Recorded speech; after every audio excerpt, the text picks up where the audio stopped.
દહેજને જોડતા માર્ગ પર પેટ્રોલ ભરેલું ટેન્કર પલટી જતા દોડધામ મચી જવા પામી હતી।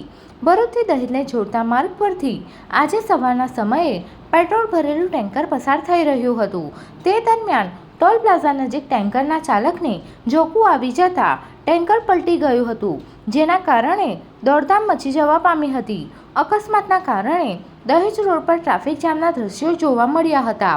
સવારના સમયે 8 થી 10ના અરસામાં દહેજ નોકરી અર્થે જતા નોકરિયાતોની બસ અને વાહનો ટ્રાફિક જામમાં અટવાયા હતા। બનાવની જાણ થતાની સાથે જ પોલીસ કાફલો ઘટના સ્થળે પહોંચ્યો હતો અને ક્રેનની મદદથી ટેન્કરને માર્ગની બાજુમાં ખસેડવામાં આવ્યું હતું। કોઈ પણ જાનહાનિ થઈ ન હતી।